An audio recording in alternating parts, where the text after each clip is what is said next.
I had just read one this morning. I'm pretty sure it was on Epoch Times about this Michael Sherwin. He may have been, he was the D.C. U.S. attorney that resigned there. So some of these attorneys are realizing that this dramatic abuse of the legal system and failure to do their duty, and that falls under Title 18 U.S.C. 1346, failure to provide the intangible implied right of honest services, therefore being fraudulent activity by grand juries, legal bodies, and so on and so forth, certainly has some blowback implications if the truth be known. So I think holding our so-called representatives to accountability is something of those who have attempted to remove ourselves from unbenighted ignorance is an important thing for us to do as important contributors of overall goodness of general society. Yes, Charles. Cliff, one last time. Yeah, sure, Cliff.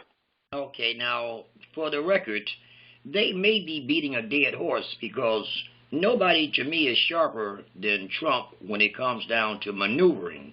So if he hasn't covered his own behind, I don't know what we can do to aid in that because, I mean, he's got all the lawyers, he's got all the legal books, he's got all the legal minds, and if he can't figure out how to get this thing turned around, I don't know, to me, I don't know what we're doing, and I yield.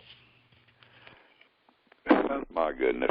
Can I make another observation, please? Paul, please go ahead. Thank you. For the record, let me state that after about a year of being in office, I was satisfied that Donald Trump, without a doubt, was the absolute best CEO that this country ever had. However, just because the guy can do a deal, make China chaff under commerce, for all of that skill and ability that he's got, he is without a doubt one of the dumbest people that ever walked the face of the earth, or he is in this fracas up to his eyeballs. I don't know which. The reason I say that is because I know for a fact that with all those lawyers up there in Washington, D.C. that surround him, including the U.S. Department of Justice lawyers, I find it impossible as hell that somebody didn't tell him, look, you have the evidence. Take it to a grand jury. There is no higher authority. He hasn't done it. Yeah. Right now, I'm not having a whole heck of a lot of remorse or discontent about Donald Trump leaving. My remorse is what's coming in. Hear, hear. Hear, hear. And I think even people inclined towards a more left perspective might be persuaded to agree that Mr. Biden is less than optimal.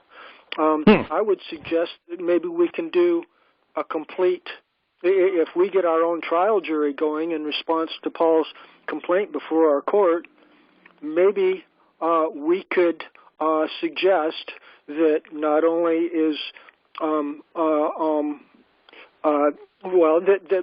that both candidates are not qualified, that there's got to be somebody else that is a third option available here that wasn't even presented to the Electoral College. The Electoral College was manipulated by the corrupted leadership of both the Democrats and the Republicans, artificially constrained to only two options, and our jury of electors, constituents, would have authority under the Seventh Amendment. That's extremely powerful to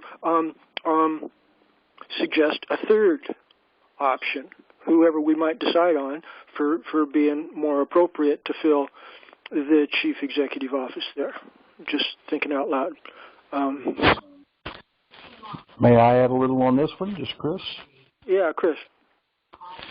Well, it's my studied opinion from being highly concerned about Mr. Trump from before the election took place, and the fact that there were, as I recall, it's either 23 or 26 imposter conservatives running for the office back then, and he was probably the least political of the rest of them, although I'll assure you that contracting in New York City is definitely political. However, his being surrounded, and I'm not sure who was providing us counsel and picking the people and recommending them for positions like the DOJ and the FBI and other higher positions of authority, but I'm pretty sure they weren't his true friends, and they may have had alternative agendas, in my best observation, and that made it very, very dangerous for Mr. Trump, and being warred at with illegal warfare from the opposition side and many members of the Republican side. I think he was more of a liberal than he was a rhino or a Republican, as the case may be. Certainly did not go unnoticed by some of us that were paying close attention. Nevertheless, he seems to have been beaten down, and being in a similar situation myself, I can assure you that being warred at in violation of Ex parte Milligan for many years can take a toll on your psyche ability and your physical strength and your resolve to carry on, although the only other option we have other than carrying on is laying down and letting them to roll over and have their way with us. And I think I'll continue to fight before and defend myself with all that I have until I can't do it anymore, because I would rather die on my feet than on my knees. So thank you very much. Thank you, Chris. Charles, if I may. Cynthia, go ahead. I know you want to move on. I'll make this quick. I have watched God work miracles, and this is a very unique situation. This is a very intense situation. Let me tell you, I used to own a business with my ex-husband. I found out on a I found out on a Monday morning that I was getting divorced. Thursday, I'm pulling up to his attorney's office, and because I had no time, I got totally blindsided. I'm sitting in the car praying, and I'm like, Lord, I don't have an attorney. I don't know what to do. And he said, you have the greatest counsel in me, and that's all the counsel you need. And let me tell you something. We had a business, a home, and everything. Monday morning, found out. Thursday, we're signing the papers, and I did pretty good. I haven't worked in 5 years. My point is that I believe one of the reasons why we're in the predicament we're in is because too many people have put their faith in Trump. Trump is our only hope, is what I keep hearing. Where I know that God, the true God of Abraham, Isaac, and Jacob, is our only hope. He is our judge. He is our court. And if we don't give him his opportunity, when are we ever going to become we the people once again? This is a very serious situation. But if justice be served, it needs to be God is our judge and God is our leader throughout this. It just came over my heart. Y'all do with that what you want. Food for thought, and I yield. Thank you, Cynthia. That's a nice testimony there.